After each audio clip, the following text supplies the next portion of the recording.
What was your experience like, your background, and talk just a little bit about your baseball career? So yeah, when I went to college, actually, I wasn't that great in high school. I think I hit it's probably like a career 310 hitter or something like that. I only hit one home run, so I wasn't all that great. But once I got to college, I got with some really good, really was hitting coaches that helped me a bunch, kind of remodel my swing. And really, I just worked my whole freshman year I was in the cages forever, just remodeling my swing, kind of teaching myself. And as I've gotten older, I'm able to hit less and be more productive, just kind of knowing the right drills to do and kind of hitting with a purpose. I think that's a big thing young kids will do. I did at high school. I would go hit off the tee for 2 hours and think I was being really productive when I wasn't. I was almost practicing bad habits because there wasn't really a plan. I think that's a huge thing when you're working to have a plan. And so there's just, no matter what level you go to, you find there's just no real substitute for hard work. If you're working hard, you'll probably have some good bounces go your way and all that stuff. And really, it's also about being a good person. As I got into college, you see, baseball is going to be done for 99.99% of us someday, and you really it's more about being a good person than anything, and kind of impacting the people around you. As I've gotten older, I really realized that. How did you end up at Southern Miss? What was your recruiting, journey like? So I got lucky. My brother Tim went there before me. He actually, it was his only offer his senior year of high school. He got it in the spring of his senior year. It was his only offer, so he went there. He loved it, and every time I went up to visit, I loved it. So it was kind of easy. They were always kind of looking at me because of him, and I think I committed there. I got offered in East Cobb as like a sophomore. And I committed a month later. So it was pretty easy for me. I got lucky. I know it's usually not that easy getting recruited somewhere. The offer came at a big tournament where people were able to watch you play. How important is that in that process to get in front of the right people at the right time? Yeah, I mean, going to the biggest tournaments is the most important way.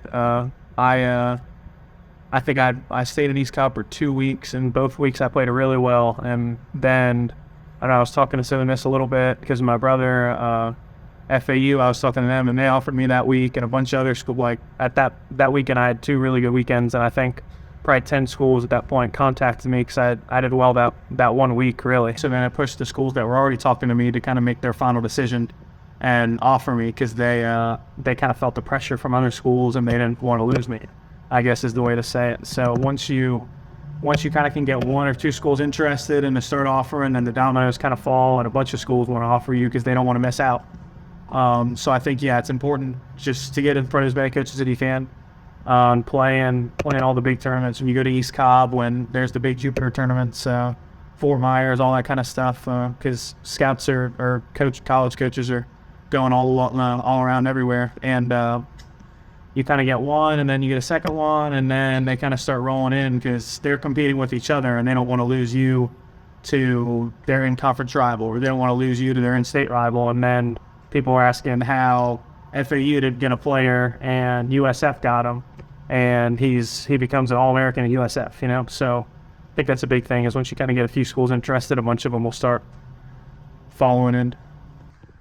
How do you come to that? Decision, like you said, for you it was kind of easy, but still got to be a little bit nerve-wracking. Like, what's your advice for kids who are maybe they are juniors or seniors and they're just nervous, they don't have a spot, they don't know where they're going?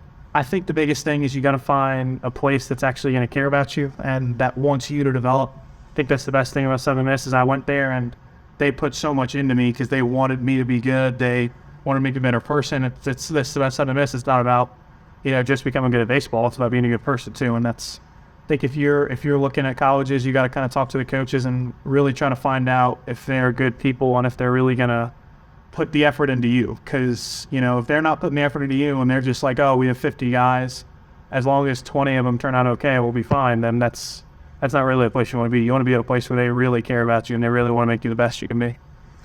So once you got there and you start working, what was the most surprising thing to you that you didn't expect once you get to college? I think the most surprising thing is you're a lot closer ability-wise to the college players than you think you are when you're in high school. I was never that far away. It's more of a mental jump that you kind of have to take of slowing the game down, of being confident. The biggest problem I see when we get a freshman who's talented enough to play but ends up not being very good his freshman year, it's just they don't have the confidence that they belong at that level. I think when you're a senior in high school physically, it's not like you make a huge change from your senior year of high school or freshman year of college. Most people, at least. It's really more of a mental change. And really, it's a confidence thing. That when you're a freshman, the most confident players are going to be good, and really it carries on until you're a senior too. But especially when you're young, confidence is the biggest thing that people are trying to find. What are the things that you look for, and how do you know that a coach does have your best interest at heart?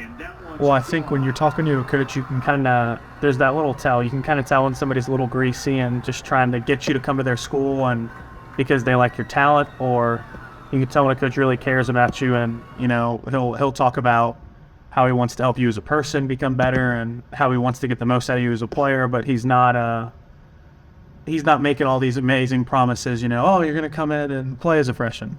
And at that point, you also got to be kind of honest with yourself. When you're in high school, okay, am I really elite where I think I can come and play somewhere a lot as a freshman, or am I where I need to grow a little bit? Maybe as a freshman, I'll play a little bit, but I won't play a bunch. You kind of have to be honest with yourself there too and realize, okay, is this coach kind of blowing smoke up my butt and just trying to get me to commit, wants me to be a good player, and if I'm not good, I'll kind of toss it aside, or does this coach care about me as a person, and really, does he want to make sure that I'm going to be a good fit for them? Because if the coach is kind of just all in right away and doesn't really want to know about you, about your family, about kind of how you act, then they're probably just looking for your abilities. If the coach is more interested in your character and that type of stuff, they're probably more interested in you and getting the most out of you and making you a better person.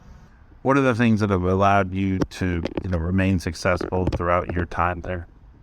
Well, I think it's confidence. Confidence has always been my number one saying, and Coach Creel, our hitting coach, has a saying that confidence comes from preparation and skill acquisition. So, I feel like I prepare better than just about anybody.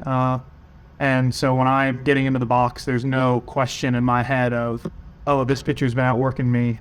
He's probably got a leg up on me. Every time I get into the box, I feel like I'm more prepared than the pitcher. So I feel so confident, really, in my ability to perform. And it's also just it's investing in the program and the program investing back into you. One of the things that's made me successful, I think, is that I want Southern Miss. I want to win for Southern Miss. It's not just about, oh, I want to have good stats, I want to do this, I want to do that. It's I just want to win for Southern Miss, because Southern Miss has done so many great things for me that it's, my stats still, I don't even really care. Especially my fifth year, probably I should play Miss, well, I don't really care about that. I want to give something back to Southern Miss because they've given me so much. If it wasn't the first, it was, one of the first since like the super regional era last year. What was that? Winning that regional at home like? That was awesome. It kind of felt like we got over the hump. I had been to two regionals, and we'd been to I'd been to two regionals. Yeah, two regionals. That was my fourth year in the COVID year, and we'd been to I think 5 or 6 in a row without winning any, and we'd only won one, and it was back in 2009. So it was an incredible. I can't describe it. We and my friends on that team always talk about it as best day of my life, and it's not even close. You can't even. You think you know what it's going to feel like, and then it happens, and you can't even describe it, because it's a whole year of every offseason you work, and usually at the end it's just it was just the season that happened, and that season was so memorable. So yeah, you can't even describe it. Last ride, like you said, at school this year. What are some of those memories that you're going to take with you? Great things that have happened.